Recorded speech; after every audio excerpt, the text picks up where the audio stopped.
நேத்து ஒரு பேச்சு, இன்னைக்கு ஒரு பேச்சு. சாதி பார்த்து சீட் கொடுக்கும் சீமான், தடுமாறும் தம்பிகள். 2026 சட்டசபை தேர்தலை முன்னிட்டு தனித்து போட்டியிட திட்டமிட்டுள்ள நாம் தமிழர் கட்சியின் தலைமை ஒருங்கிணைப்பாளர் சீமான், இம்முறை வேட்பாளர் தேர்வில் புதிய வியூகம் வகுப்பதாக கூறப்படுகிறது. ஆனால் அந்த வியூகம் கட்சிக்குள் கலக குரல்களை எழுப்பியிருக்கிறது. பாதிக்கு பாதி பெண்கள், பிராமணர்களுக்கு வாய்ப்பு என முழங்கினாலும் பல தொகுதிகளில் சாதி பார்த்து வேட்பாளர்களை நிறுத்துவதாக புகார் எழுந்துள்ளது. 2026ஆம் ஆண்டு நடைபெற உள்ள தமிழக சட்டப்பேரவை தேர்தலை முன்னிட்டு நாம் தமிழர் கட்சி தனது தேர்தல் வியூகங்களை தெளிவாக அமைத்து அரசியல் களத்தில் புதிய மாற்றத்தை ஏற்படுத்தும் முயற்சியில் இறங்கியுள்ளது. ஏற்கனவே 2026 சட்டமன்ற தேர்தல் தனித்துதான் போட்டியிடப் போவதாக அறிவித்திருக்கும் அந்த கட்சி தற்போது வேட்பாளர் தேர்விலும் அதிரடியான முடிவுகளை எடுத்துள்ளது. கடந்த தேர்தல்களில் பெண்களுக்கு சரிபாதி வாய்ப்பு அளித்ததும், பொது தொகுதிகளில் பட்டியலினத்தைச் சேர்ந்தவர்களையும் வேட்பாளர்களாக நிறுத்தியதும் இவரது அரசியல் நடைமுறைக்கு வித்தியாசமான அடையாளமாக இருந்தது.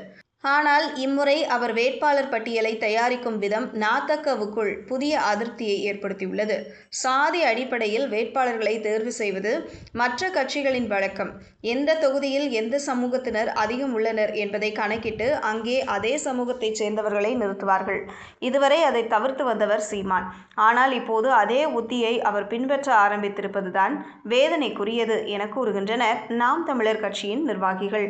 உதாரணமாக திருச்சி மாவட்டத்தின் திருவெரும்பூர் தொகுதியை கை காட்டுகின்றனர்.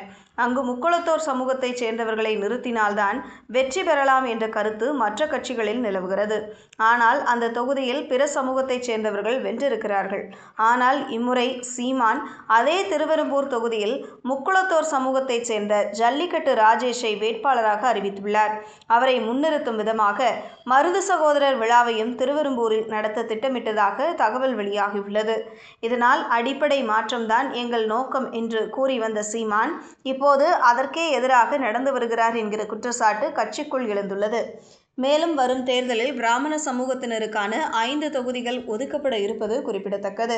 இதற்கு முன்பு கும்பகோணம் அல்லது மயிலாப்பூர் போன்ற சில தொகுதிகளில் மட்டுமே பிராமண வேட்பாளர்களுக்கு வாய்ப்பளிக்கப்பட்டது. ஆனால் இம்முறை மயிலாப்பூர், ஆலந்தூர், தீநகர், சைதாப்பேட்டை உள்ளிட்ட 4 தொகுதிகளில், குறிப்பாக அவற்றில் 4 பேர் பெண்கள் போட்டியிடும் வகையில் பிராமண வேட்பாளர்கள் தேர்வு செய்யப்பட்டுள்ளனர். சென்னையில் உள்ள 16 தொகுதிகளுக்கான வேட்பாளர் பட்டியல் ஏற்கனவே முடிவடைந்துள்ள நிலையில் நாம் தமிழர் கட்சி எடுத்துள்ள இந்த முடிவுகள் தமிழக அரசியலில் மட்டுமல்ல கட்சிக்குள்ளும் சலசலப்பை ஏற்படுத்தியுள்ளது.